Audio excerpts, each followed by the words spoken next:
Bom, boa noite a todos, então, obrigado pela presença. Eu sou o Anderson e vou apresentar sobre o meu TCC, intitulado Simulação de Sistema Fotovoltaico com Armazenamento de Energia através de Hidrogênio, utilizando o Homer Energy.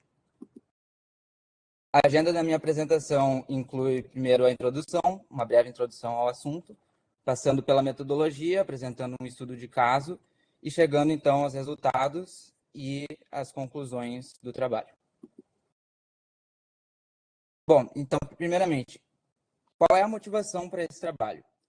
A motivação é uma curiosidade que eu tinha de ver se tinha como mesclar duas tecnologias que eu tenho bastante interesse. Então, os sistemas fotovoltaicos, a gente sabe que é uma tecnologia que está bastante em expansão.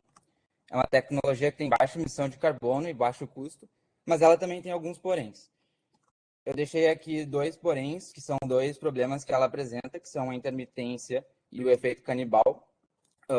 A intermitência significa que, resumidamente, quando tem alta produção, tem baixo consumo. Na verdade, não é isso que significa intermitência. Intermitência significa que não dá para produzir em todos os horários do dia, mas ela causa que, então, em horários com alta produção, que é de tarde, o consumo não é alto e vice-versa, que nos horários que não dá para produzir, como é de noite, tem alto consumo.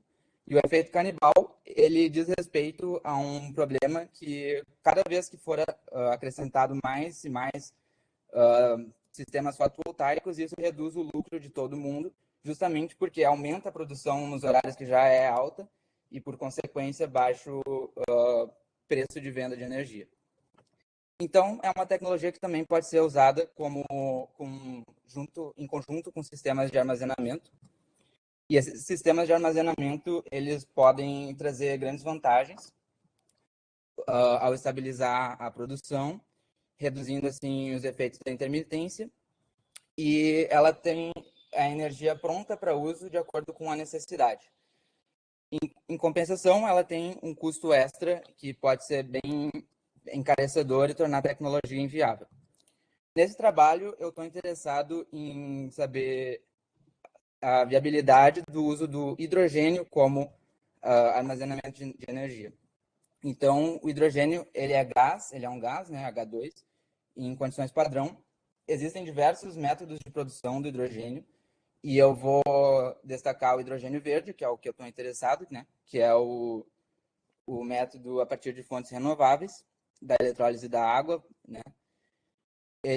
O método de armazenamento mais comum do hidrogênio é a partir de tanques de gás pressurizado, e ele tem usos no setor energético a partir da combustão, pode ser, por exemplo, num motor ou numa turbina a hidrogênio, ou em uma célula a hidrogênio, que é um dispositivo que converte o hidrogênio em eletricidade num processo inverso ao processo da eletrólise da água. Ele é uma tecnologia que ainda está iniciando a sua aplicação e que atualmente ela é bastante custosa. Então, o objetivo do trabalho é responder à pergunta: em quais condições um sistema fotovoltaico com armazenamento de energia a partir do hidrogênio se torna atrativo economicamente? E para resolver essa questão, eu decidi então fazer simulações de vários cenários, interessado apenas no aspecto econômico do sistema. Pegando então a metodologia, ela é uma metodologia bem simples que eu desenvolvi. Ela consiste apenas de 4 etapas, com uma etapa preliminar, que é a seleção do software, né? Então, antes de começar a metodologia, eu já decidi que eu ia fazer as simulações utilizando o Homer Energy e também os cenários a serem investigados.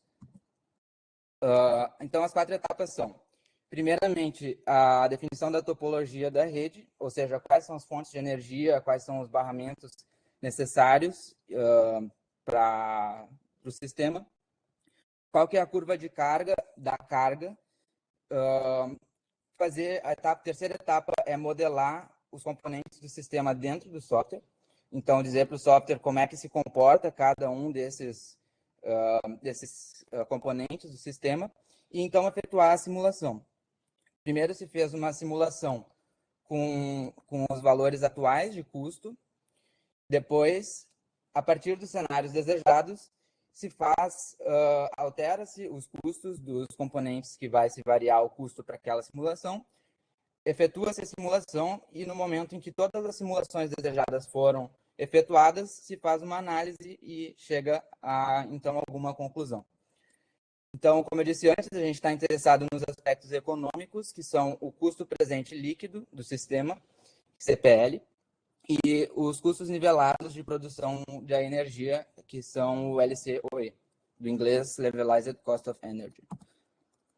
Então, chegando aqui ao estudo de caso, que foi o sistema que eu simulei, ele é um condomínio residencial em Porto Alegre, que é composto de 30 residências, uma escola e um centro comercial. Inicialmente, então, passando pela topologia da rede, foi decidido o uso de 3 barramentos, um barramento CC, um barramento CA e um barramento de hidrogênio. No barramento CA está conectada uma carga CA e uma rede elétrica que fornece a energia CA para a carga. O eletrolisador, que é o dispositivo que converte a corrente CC em hidrogênio, ele foi considerado como uma carga CC e como uma fonte de hidrogênio. E a célula combustível, que é o dispositivo que faz o oposto, transforma hidrogênio em corrente CC, ele foi considerado como uma carga de hidrogênio e uma fonte de corrente contínua. Os módulos fotovoltaicos são uma fonte de corrente contínua e o inversor trabalha na conversão de corrente contínua para corrente alternada. Também foi introduzido um tanque de hidrogênio, que é onde fica armazenado o hidrogênio após ele passar da fonte, e também é de onde chega o hidrogênio na carga.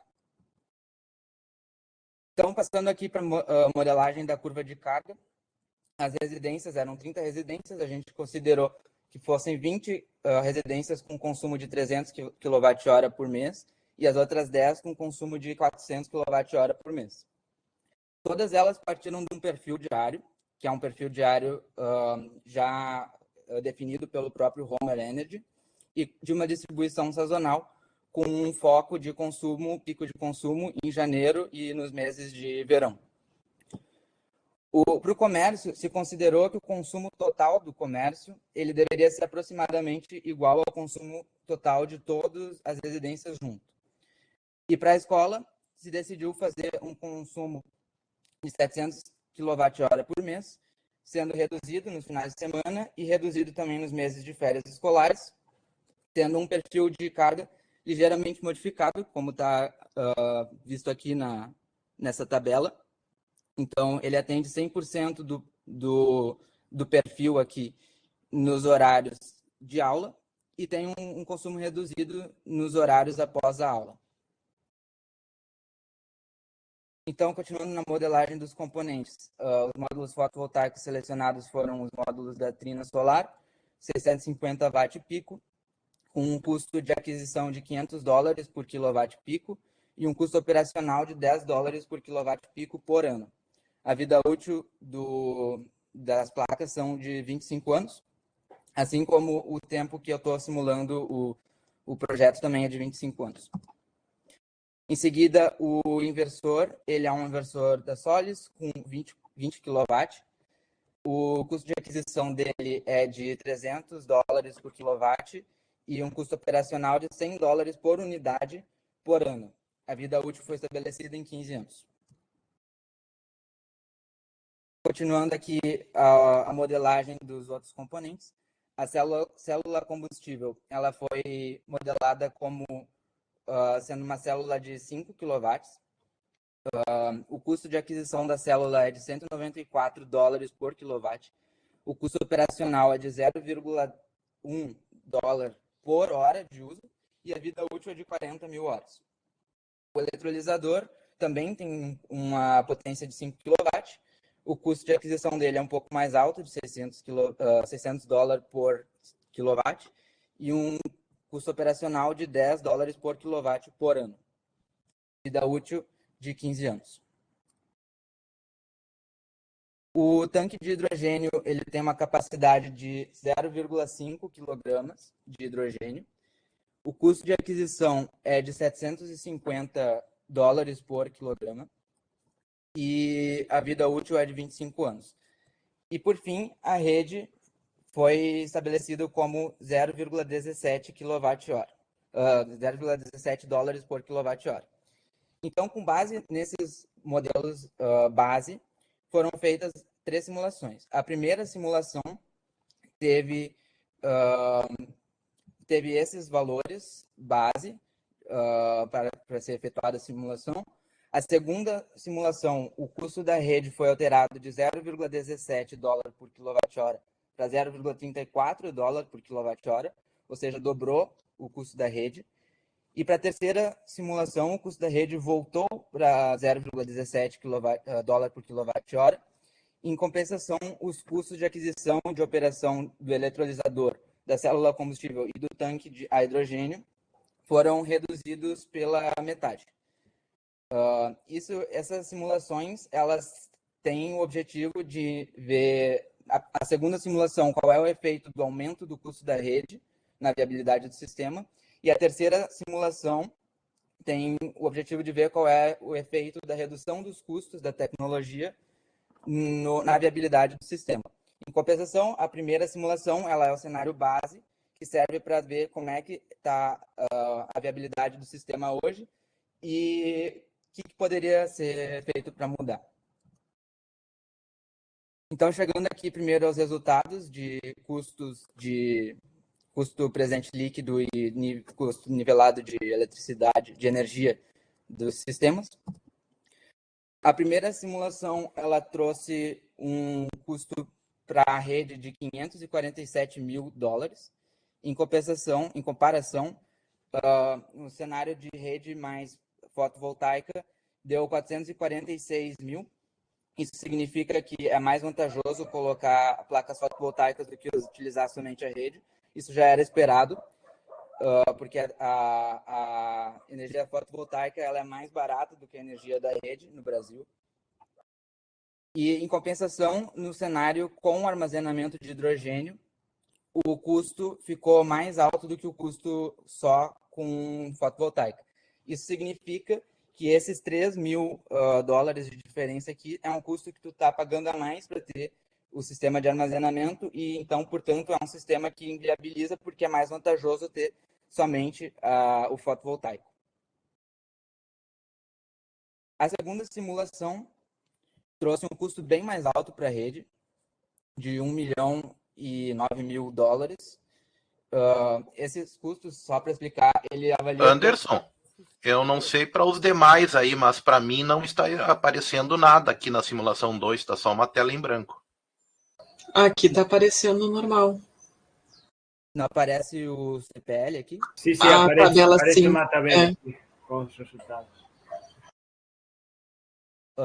Posso continuar? Está aparecendo para os demais, tudo bem. Tá.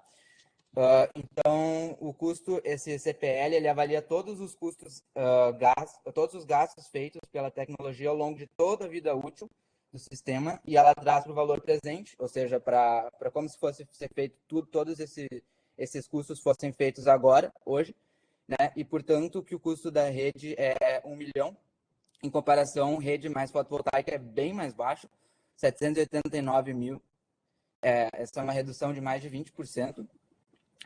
E o sistema com armazenamento de hidrogênio trouxe vantagem em relação ao sistema fotovoltaico. Trouxe 0,7%, quer dizer, quase 1% de melhoria econômica em relação ao sistema só com placas fotovoltaicas. Por fim, na terceira simulação, o custo da rede é o mesmo da primeira simulação, porque foi considerado o mesmo valor.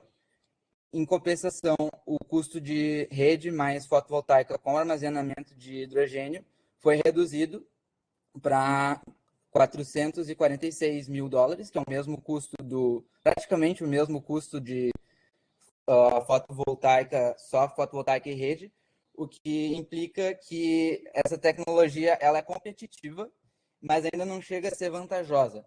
Então, a redução dos custos, ela pode trazer, se for, né, nas condições que eu simulei, ela pode trazer competitividade e, se for reduzido mais ainda, ela pode sim ser uma tecnologia vantajosa. Se vocês forem reparar, o LCOE, que são os custos de produção da energia do sistema de hidrogênio, mesmo ele sendo um sistema que é mais barato, o LCOE é um pouquinho mais alto do que o sistema fotovoltaico. Isso acontece porque o sistema com hidrogênio ele não tem nenhuma produção a mais do que a produção feita só pelas placas fotovoltaicas. Né? Ele até acaba perdendo um pouco dessa energia e, portanto, o custo acaba ficando um pouquinho mais alto, mas ainda assim o CPL ficou mais baixo. Trazendo aqui as configurações dos sistemas ótimos, se foram simulados. Só para os módulos rede mais PV e rede mais PV mais H2. Então, na primeira simulação, com os cenários base, foi definido os módulos de 96 kW e o inversor de 40.